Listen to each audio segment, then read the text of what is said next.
Hello dear student, आप सभी का स्वागत है ज्ञान जीएस के ऑफिशियल यूट्यूब चैनल पर।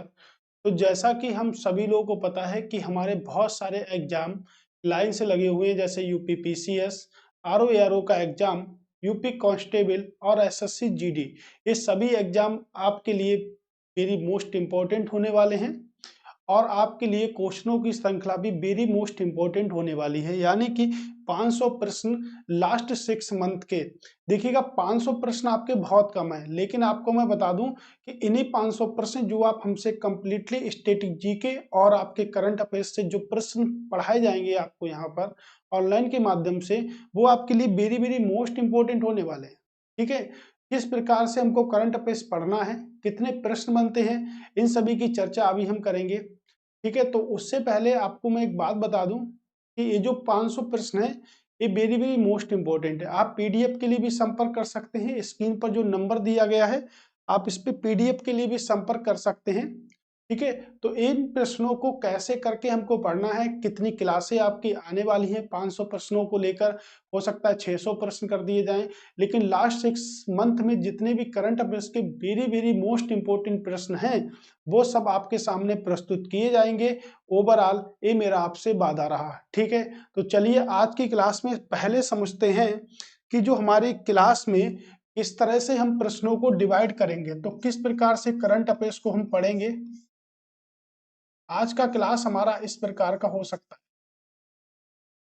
ठीक है, कि करंट अफेयर्स को हम किस प्रकार पढ़ें। तैयारी है 2023 की और आपको पता है कि बहुत सारे एग्जाम हमारे आने वाले हैं। जैसे देखिएगा, आपके यूपी पीसीएस के लिए भी बेस्ट है, अभी आरओ एआरओ का एग्जाम भी होने वाला है, यूपी कांस्टेबल भी आपके लिए होने वाला है, यूपी की कांस्टेबल की परीक्षा, और एसएससी जीडी।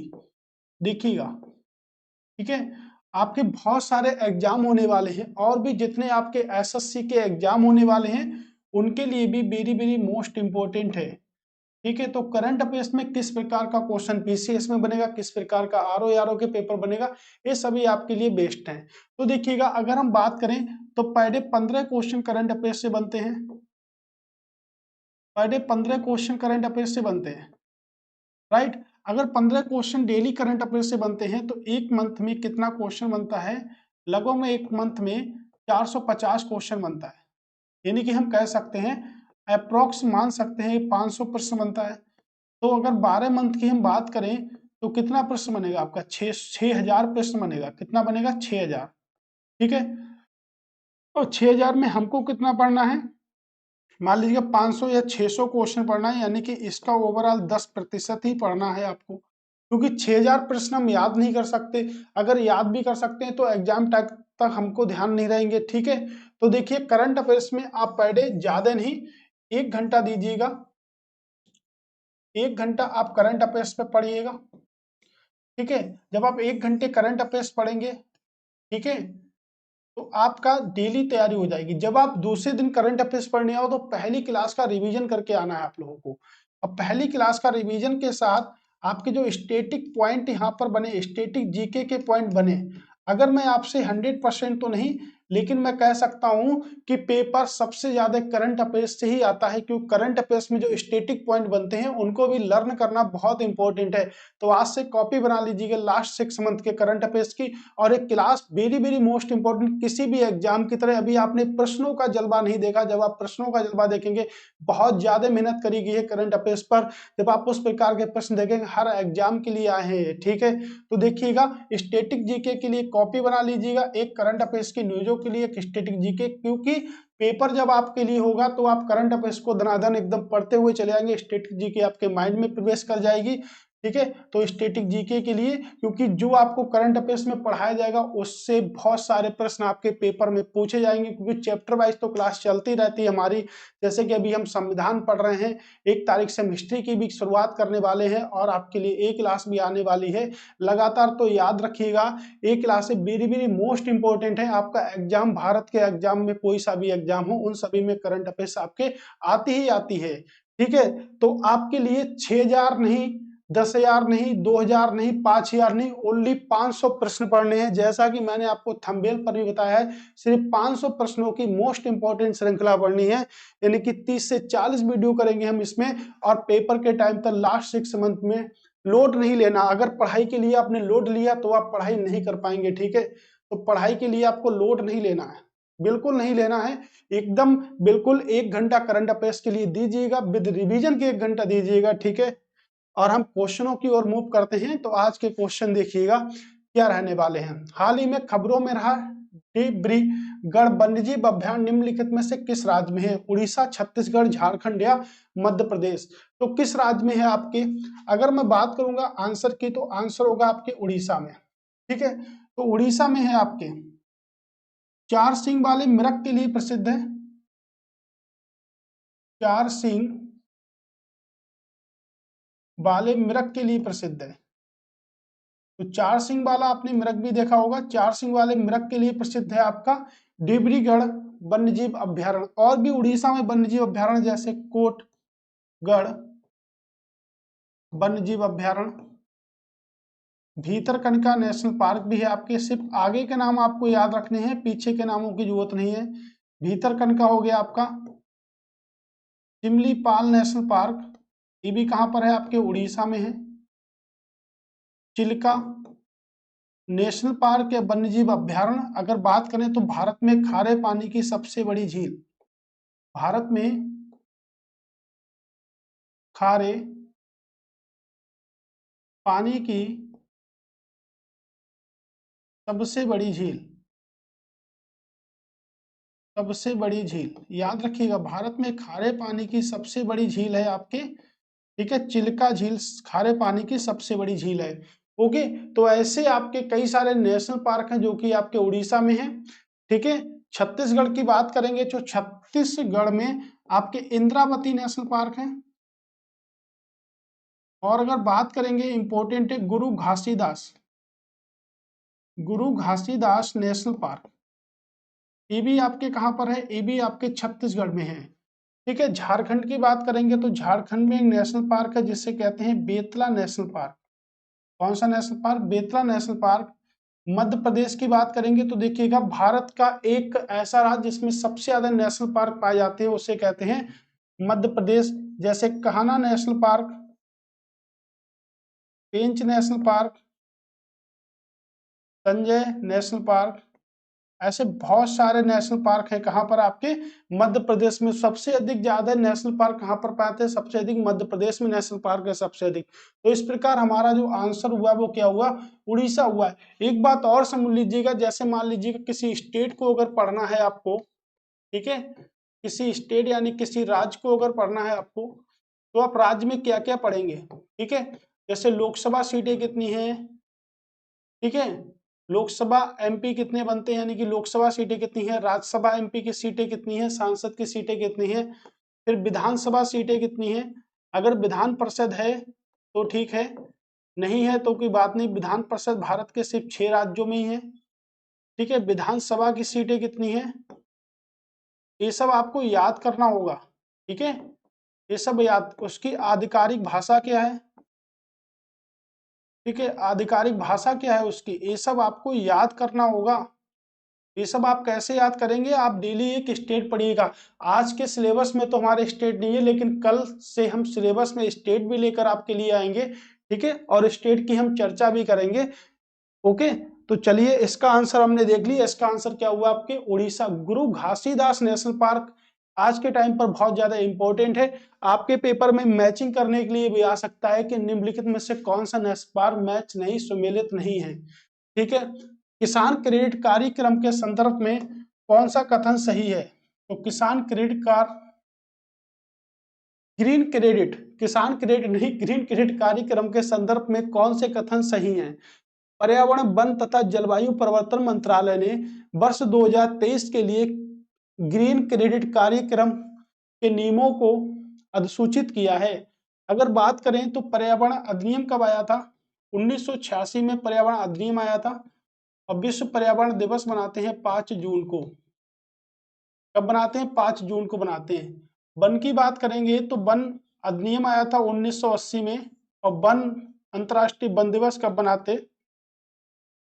21 मार्च को अंतर्राष्ट्रीय वन दिवस मनाते हैं। जलवायु परिवर्तन के लिए अगर बात करें तो जलवायु परिवर्तन के लिए जो सबसे हानिकारक गैस है उसे कार्बन डाइऑक्साइड के नाम से हम जानते हैं। ठीक है, तो ग्रीन क्रेडिट कार्यक्रम के नियमों को अधिसूचित किया है, बिल्कुल किया है। ग्रीन क्रेडिट कार्यक्रम एक ऐसा तंत्र है जो घरेलू बाजार का पूरक है, बिल्कुल ठीक है। ग्रीन क्रेडिट प्रणाली पूरी तरह से CO2 यानी कार्बन डाइऑक्साइड के उत्सर्जन पर केंद्रित होती है, बिल्कुल ठीक होती है। उपयुक्त कथनों में से कितने कथन सही नहीं है?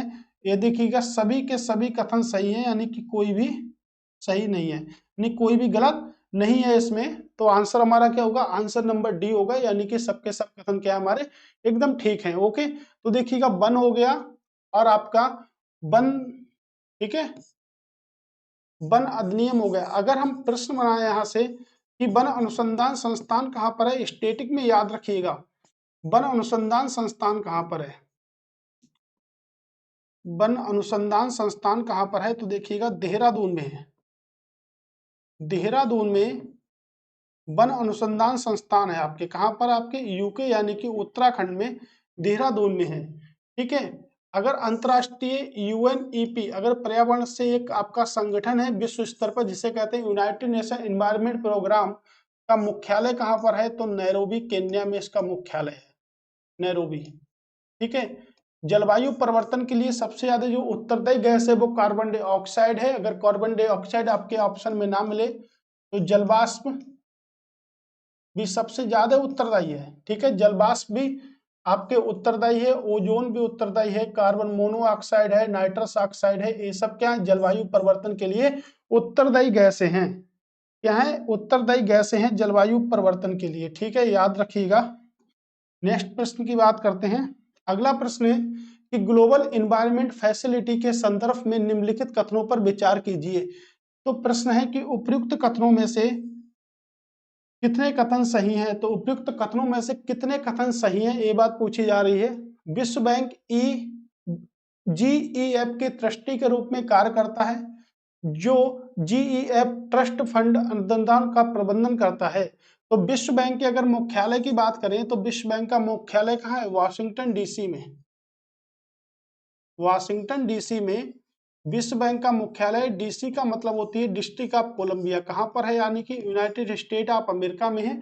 DC का मतलब है डिस्ट्रिक्ट ऑफ कोलंबिया। ठीक है, वन अभी समय GEF के 5 प्रमुख अंतरराष्ट्रीय अभिवह समय के अंतर्गत आता है। तो बॉन्ड के अंतर्गत नहीं आता, किसके अंतर्गत आता है? ठीक है, UNFCCC के अंतर्गत आता है। यानी कि अगर बात करें United nation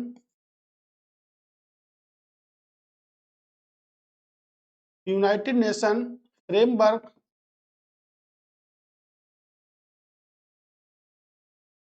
United nation framework देखिएगा मोस्ट इंपोर्टेंट संगठन है आपके लिए।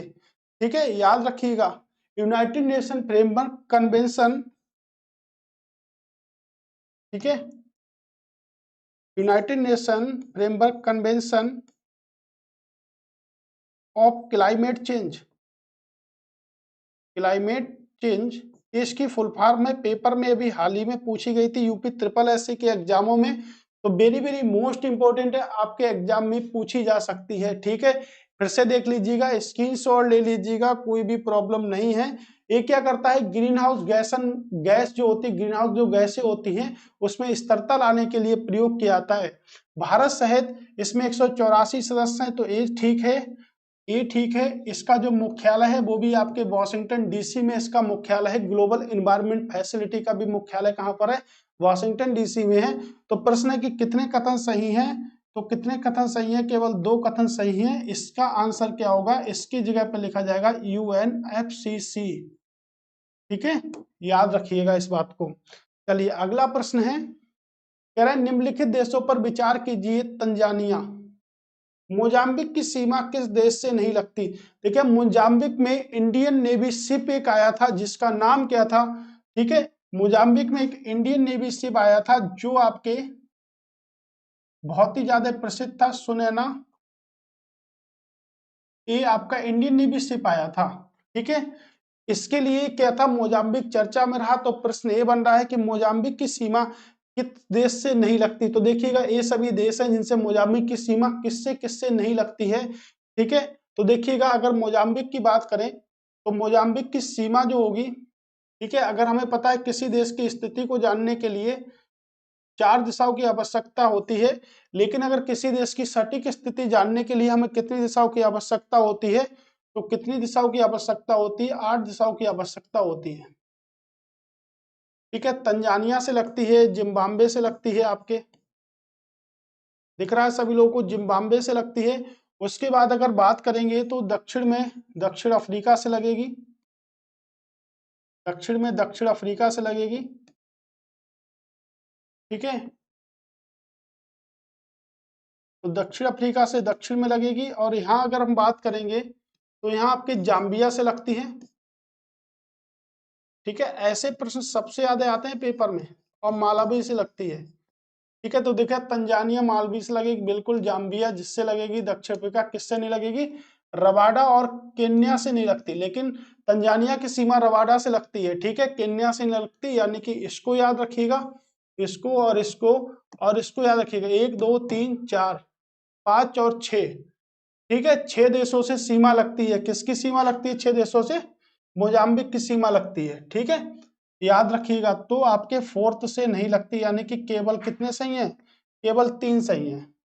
ठीक है, नेक्स्ट प्रश्न है कि अंतरराष्ट्रीय समुद्री प्राधिकरण के संदर्भ में निम्नलिखित कथनों पर विचार कीजिए। तो कौन सा कथन सही है, प्राधिकरण समुद्र के कानून पर संयुक्त राष्ट्र कन्वेंशन 1982 द्वारा स्थापित 3 अंतरराष्ट्रीय संगठनों में से एक है। तो बिल्कुल ठीक है, प्राधिकरण जो है आपका, जो अंतरराष्ट्रीय समुद्री प्राधिकरण जो है, वो आपके कानून पर संयुक्त राष्ट्र कन्वेंशन 1982 द्वारा स्थापित 3 अंतरराष्ट्रीय संगठनों में से एक है। बिल्कुल ठीक है, इसका प्राथमिक कार्य पृथ्वी पर संपूर्ण समुद्र तल के 50% पर पाए जाने वाले गहरे समुद्र तल के खनिजों की खोज व धोन को विनियमित करता है। तो बिल्कुल ठीक है ये भी, यानी कह सकते हैं आप लोग पीडीएफ इसके जरूर डाउनलोड कर लीजिएगा। ठीक है, ऑप्शन नंबर सी इसका राइट आंसर है, क्योंकि आपके स्टेटमेंट इसी प्रकार के पेपर में पूछे जाएंगे। ठीक है, ओके। संघाई सहयोग संगठन के संदर्भ में कौन से कथन सत्य हैं। तो संघाई सहयोग संगठन यानी कि एससीओ की बात की जा रही है। ठीक है, संघाई सहयोग संगठन, एससीओ समूह में अब चीन, बिल्कुल, भारत, ईरान, ईरान को 2023 में शामिल किया गया, भारत को 2017 में शामिल किया गया, ध्यान रखिएगा। कजाकिस्तान, पाकिस्तान, रूस, तजाकिस्तान, उज्बेकिस्तान शामिल हैं। तो ये कितने हो गए आपके 8। लेकिन एक देश और है इसमें, किर्गिस्तान। तो टोटल कितने हो गए, कितने देश सदस्य हो गए, 9। क्योंकि 9 में ईरान जो है उसको अभी शामिल किया गया था 2023 में, भारत को 2017 में शामिल किया गया था।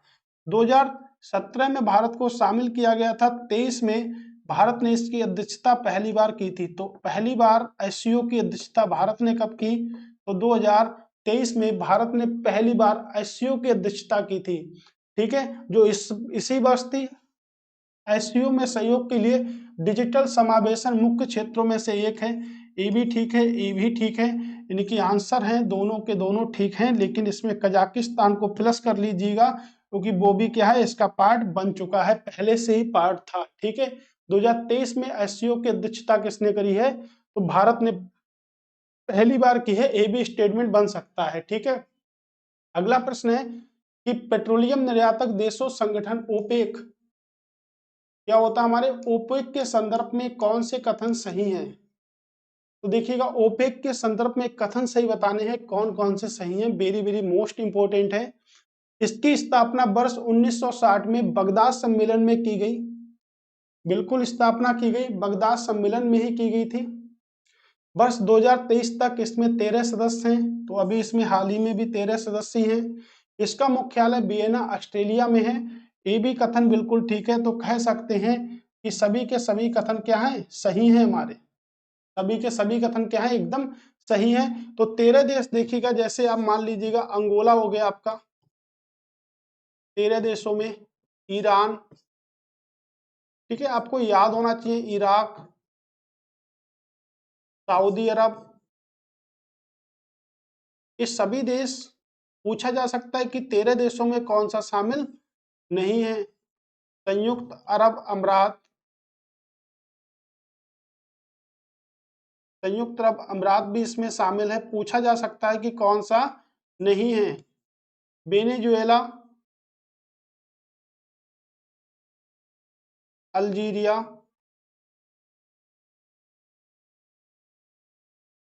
कह सकते हैं कांगो, इक्वाडोर, सब कुछ मैं ही लिख दूं क्या? ठीक है ना, आप भी दो चार लिख लीजिएगा तो आपको भी थोड़ा सा अच्छा लगेगा, है ना। आप भी दो चार अगर लिख लेंगे खुद से तो आपको भी अच्छा लगेगा, आपकी भी क्या हो जाएगी, मेहनत हो जाएगी। ठीक है, तो उसके बाद के सदस्य जो है ना, मैंने आपको कितने लिख दिए, 1 2 3 4 5 6 7 8 9। ठीक है, दो मैं और बढ़ा देता हूँ, एक तो गिनी और दूसरा आपका लीबिया। ठीक है, बाकी दो आपके हवाले हैं, और आप पढ़ेंगे तभी आप लिखेंगे, नहीं पढ़ेंगे तो आपको लिखने की कोई जरूरत नहीं है। ठीक है, क्या है, दो ए हो गए। तो आपको मैंने इतने बता दिए हैं, इन्हीं में से आते हैं पेपर में, याद रखिए पूछा जा सकता है कौन सा इसमें से नहीं है। तो आप भी करिएगा, और आपको भी पता होना चाहिए कि कौन कौन से देश इसमें शामिल है, कौन कौन से देश इसमें शामिल नहीं है। जब आप खुद से रिवीजन करेंगे, खुद से मेहनत करेंगे ना, खुद की चीजें बनाना जिस दिन स्टार्ट कर देंगे, उस दिन आपको कोई रोक नहीं सकता एग्जाम पास करने से। ठीक है, तो वेरी वेरी मोस्ट इंपॉर्टेंट है।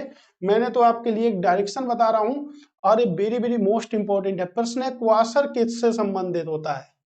ठीक है, क्वासर क्या है?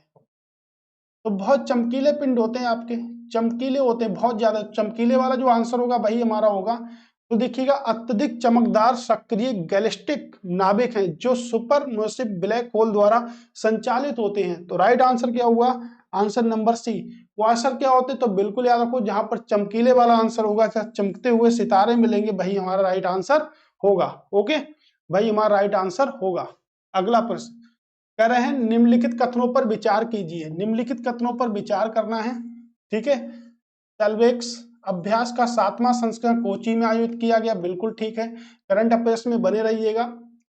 सेल्वेक्स भारतीय भाग लेने वाले भारतीय सेना और अमेरिकी सेना है, तो अमेरिकी और भारतीय सेनाओं के मध्य आयोजित किया गया। कोप इंडिया अभ्यास एक द्विपक्षीय संयुक्त प्रशिक्षण सत्र है जिसमें भारतीय वायुसेना और यूके की रॉयल सेना शामिल है। तो ठीक है, तो ये तो क्या हो गया, गलत हो गया आपका। यानी केवल दो सही है। कितने कथन सही है, दो सही है, क्योंकि इसमें भारतीय वायुसेना तो है लेकिन अमेरिका की सेना शामिल है, यूके की नहीं। यानी केवल दो कथन ही हमारे क्या है, सही हैं। करें, हाल ही खबरों में रहा सोलोमन द्वीप कहां पर स्थित है। तो सोलोमन द्वीप में कम से कम आपके 990 से अधिक द्वीप आते हैं। 990 से अधिक द्वीप आपके आते हैं सोलोमन द्वीप में। ठीक है, तो कहां पर है, आपके दक्षिणी प्रशांत महासागर में। ये प्रश्न बहुत इंपॉर्टेंट है। सोलोमन द्वीप कहां पर है, दक्षिणी प्रशांत महासागर में स्थित है सोलोमन द्वीप। और प्रशांत महासागर की बात करेंगे तो विश्व का सबसे बड़ा महासागर है, विश्व का सबसे बड़ा महासागर,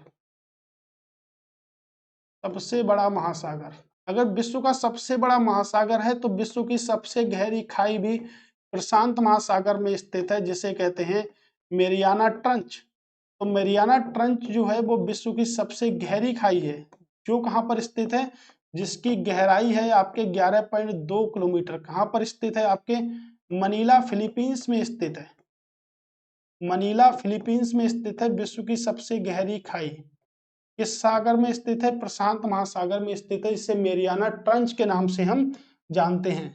ठीक है, WHO ने जून 2023 में बेलीज को मलेरिया मुक्त घोषित किया है। यह देश निम्नलिखित में से किस क्षेत्रों में स्थित है।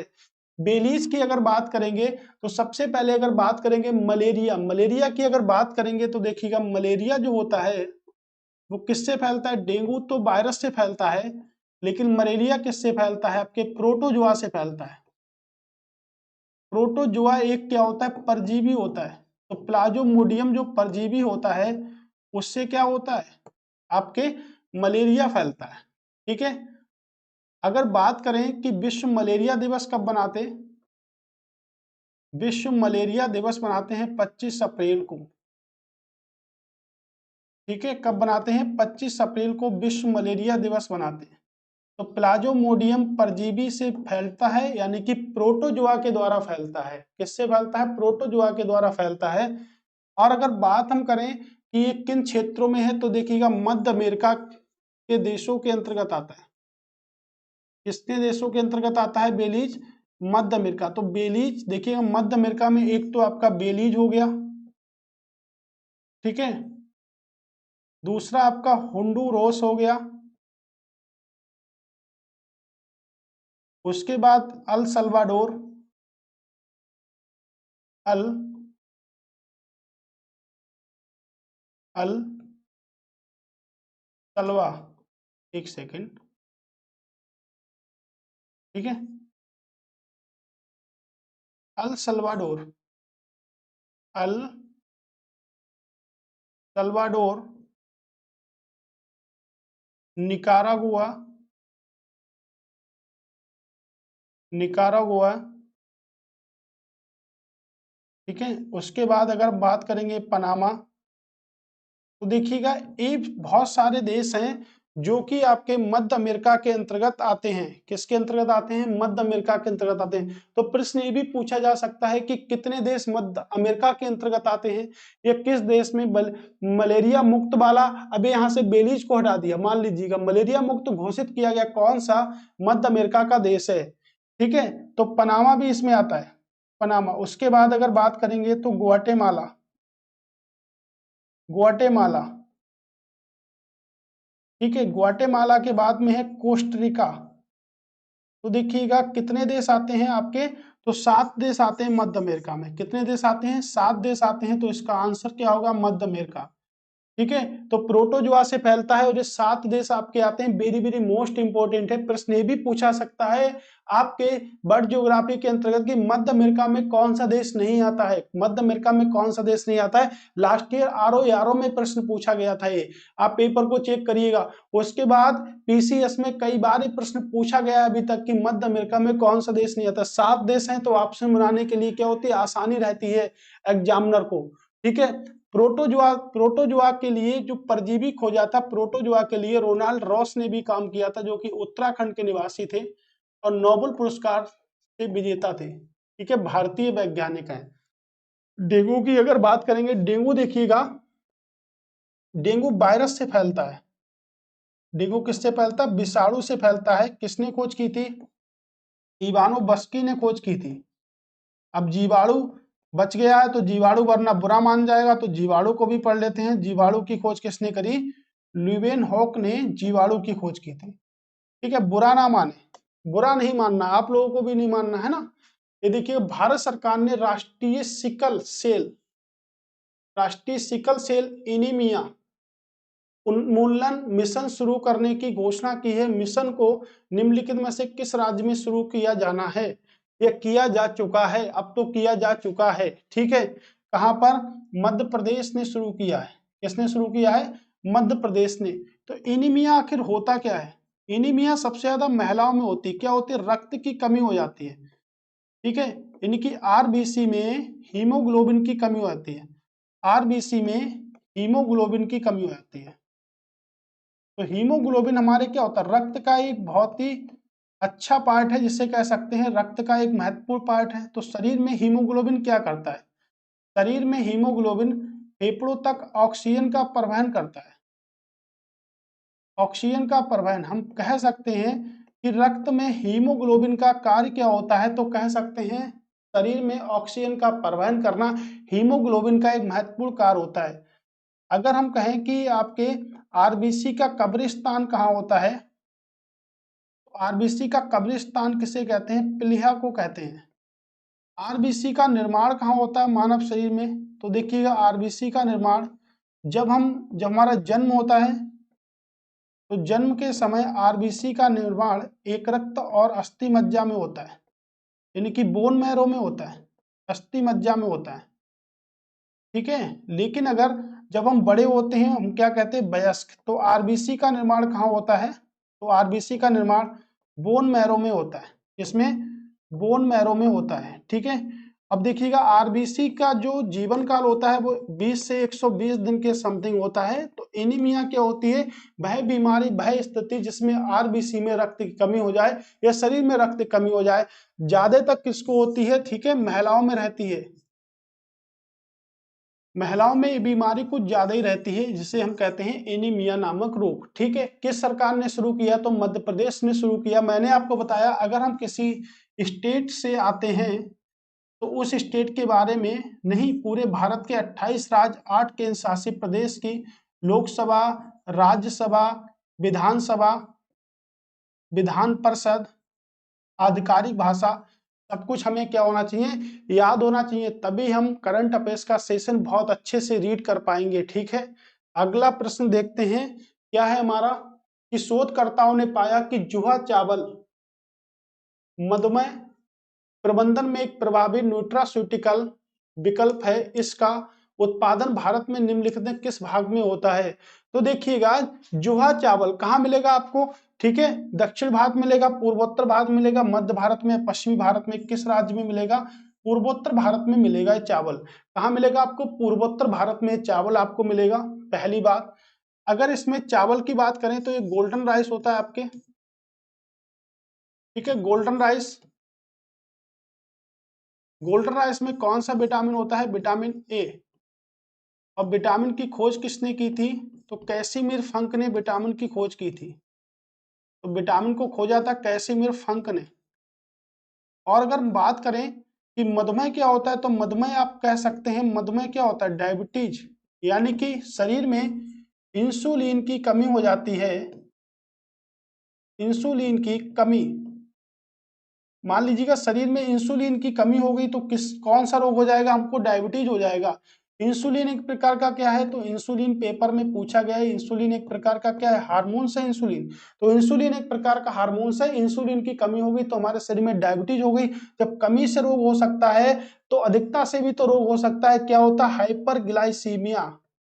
इंसुलिन की अगर अधिकता हो गई तो शरीर में कौन सा रोग हो सकता है? हाइपरग्लाइसीमिया रोग होता है, अगर अधिकता शरीर में हो जाती है तो कमी से भी रोग होते हैं, अधिकता से भी।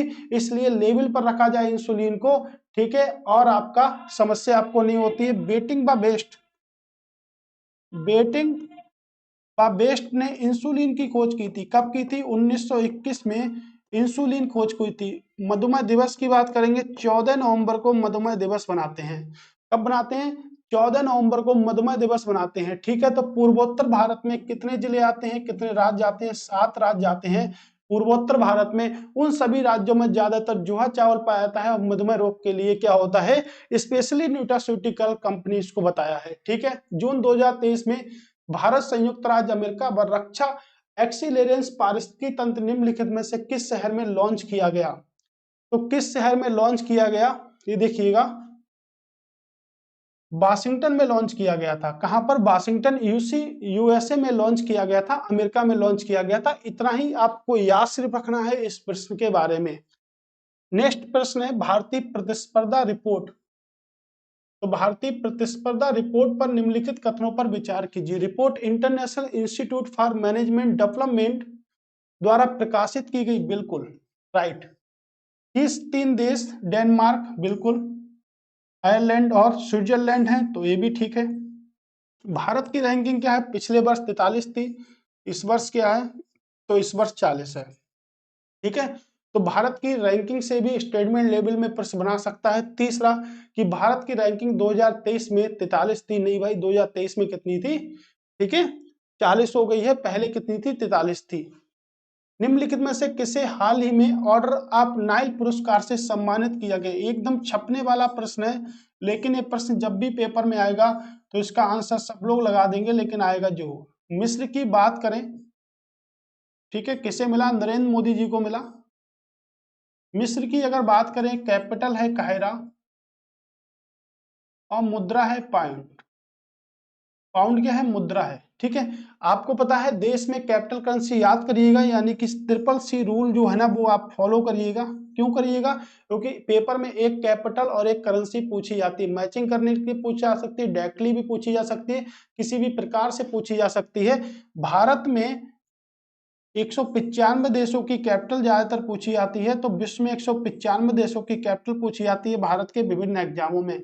ठीक है, तो 195 देश याद करिएगा, चाहे एक दिन में याद करिएगा, डेली 10-10 याद करिएगा, बात आपकी जैसी समझ में आ जाए। ठीक है, लिबरलाइज्ड रेमिडेंस स्कीम के संबंध में निम्नलिखित कथनों पर विचार कीजिए। ठीक है, यह योजना भारतीय निवासियों को चालू पूंजी खाते के माध्यम से हर साल, ठीक है, $2,50,000 अमेरिकी डॉलर तक स्वतंत्र रूप से भेजने की अनुमति देती है। तो भारतीय निवासियों को चालू पूंजी खाते के माध्यम से हर साल $2,50,000 अमेरिकी डॉलर को स्वतंत्र रूप से भेजने की अनुमति देती है। बिल्कुल याद रखिए, कितने डॉलर? $2,50,000। भारत सरकार द्वारा अब उदारीकृत प्रेषण योजना के तहत प्रेषण धन 20% कर लगाएगी। बिल्कुल ठीक लगाएगी। कितना लगाएगी? 20% लगा देगी। दोनों के दोनों आंसर ठीक है। अब यहाँ 20% की जगह 30% भी कर सकता है, 40 भी कर सकता है, 10 भी कर सकता है, 5 भी कर सकता है। सही पूछेगा तो सही तो कितना है? 20% ही क्या है? सही है हमारा। ओके, उत्तर भारत के पहले स्किन बैंक का उद्घाटन कहाँ किया गया? कहाँ किया गया? दिल्ली के सफदरगंज में किया गया। दिल्ली के सफदरगंज हॉस्पिटल में किया गया। ठीक है, एम्स में नहीं किया गया। कह रहे हैं चैंपियंस 2.4 पोर्टल के बारे में निम्नलिखित में से कौन सा कथन गलत है? तो चैंपियंस, ठीक है, इसे युवा मामले व खेल मंत्रालय द्वारा लॉन्च किया गया। मुझे लग रहा है पहला ही गलत है, क्योंकि इसे एमएसएमई मंत्रालय के द्वारा लॉन्च किया गया था, तो पहला ही गलत है। इसका अर्थ उत्पादन व राष्ट्रीय शक्ति बढ़ाने के लिए आधुनिक प्रक्रियाओं का निर्माण व अनुप्रयोग करना। यह एक एकल खिड़की शिकायत निवारण पोर्टल है। इसे जून 2020 में लॉन्च किया गया था। ये भी ठीक है, ये भी ठीक है, ये भी ठीक है। जून 2020 में लॉन्च किया गया था और एमएसएमई सूक्ष्म लघु उद्योग मंत्रालय के द्वारा इसे लागू किया गया था। देखिएगा, जुलाई के कुछ मोस्ट इंपोर्टेंट दिवस हैं। क्वेश्चन नंबर 20, 1 जुलाई को क्या बनाते हैं? जीएसटी दिवस बनाते हैं। जीएसटी की अवधारणा भारत ने कहां से ली थी? कनाडा के संविधान से ली थी। ये कनाडा देश से ली थी। जीएसटी किस संशोधन के तहत पारित किया गया? 101 संविधान संशोधन के तहत पारित किया गया। 122 क्या था? बिल था। क्या था? बिल था। 101 संविधान संशोधन। 1 जुलाई 2017 को जीएसटी पारित किया गया था। 1 जुलाई 2017 को जीएसटी पारित किया गया था। जीएसटी कैसा कर है? तो जीएसटी आपका अप्रत्यक्ष कर है। कैसा कर है जीएसटी? तो जीएसटी एक अप्रत्यक्ष कर है, यानी कि इनडायरेक्ट टैक्सेस है। ठीक है, आपके यूपी पुलिस में ये सभी प्रश्न अभी तक पूछे गए हैं जीएसटी से संबंधित। विश्व जनसंख्या दिवस कब बनाते हैं? तो 11 जुलाई को विश्व जनसंख्या दिवस मनाते हैं। जनसंख्या की बात करेंगे तो जनसंख्या के अध्ययन को क्या कहते हैं? डेमोग्राफी कहते हैं। वो दिवस हैं जो वेरी वेरी मोस्ट इंपोर्टेंट है। क्या है? डेमोग्राफी। जनसंख्या के अध्ययन को डेमोग्राफी। जनसंख्या लगातार बढ़ रही है, इससे क्या है कि मृत्यु दर में कमी है। ठीक है, क्या है? डेमोग्राफी। जनसंख्या लगातार बढ़ रही है, तो इसका मतलब आप लोग कुछ और मत लगाइएगा, फिर आप लोग सोच लें कि लॉकडाउन की वजह से जनसंख्या बढ़ गई घर में रहते रहते। ठीक है, क्या है? मृत्यु दर में कमी है। मृत्यु दर में कमी है जनसंख्या बढ़ने का कारण। वैसे तो बहुत सारे कारण हो सकते हैं जनसंख्या बढ़ने के। मलाला दिवस, मलाला पहली महिला थी जिसे नोबेल पुरस्कार मिला था। सबसे कम उम्र में नोबेल पुरस्कार पाने वाली पहली महिला मलाला यूसुफजई। ठीक है, तो सबसे कम उम्र में नोबेल पुरस्कार पाने वाली पहली महिला कौन? मलाला यूसुफजई। किस क्षेत्र मिला? शांति के क्षेत्र मिला। अंतरराष्ट्रीय न्याय के लिए दिवस, नेशनल मंडेला दिवस, ठीक है, नेल्सन मंडेला दिवस 18 जुलाई को मनाया जाता है। ठीक है, ये कुछ मोस्ट इंपोर्टेंट दिवस थे जो आपको हर क्लास में देखने को मिलेंगे। ठीक है, तो चलिए आज की क्लास हमारी समाप्त होती है। तो देखिएगा, सब पे फॉलो कर दीजिएगा आप लोग। ठीक है, व्हाट्सएप करके आप पीडीएफ भी ले सकते हैं। ठीक है, व्हाट्सएप आप इस नंबर पे करिएगा और आप पीडीएफ भी ले लिए। पीडीएफ आपके लिए क्यों महत्वपूर्ण है ना? आपके जब 10 आपके टोटल जब आपका हो जाएगा, ओवरऑल जब हो जाएगा, तो आपको मैं एक न्यू फॉर्मेट में भी पीडीएफ प्रदान कर दूंगा, जो कि आपके क्वेश्चन वाइज होते हैं, तो आप रिवीजन भी अच्छे से कर सकते हैं इन क्लासों का। ठीक है, अब हम नेक्स्ट क्लास में मिलेंगे, अपनी नई क्लास में मिलेंगे, क्लास नंबर 2 के साथ में। 20% आप रीड करके आइएगा। जब भी आप क्लास में प्रवेश करिएगा तो आप रीड करके आइएगा। सुबह 7 बजे आपको हम साथ में मिलेंगे, आपके लिए क्लास शुरू करेंगे और एंड भी करेंगे क्लास का 20 प्रश्नों के साथ में। थैंक यू, धन्यवाद दोस्तों, टाटा बाय बाय।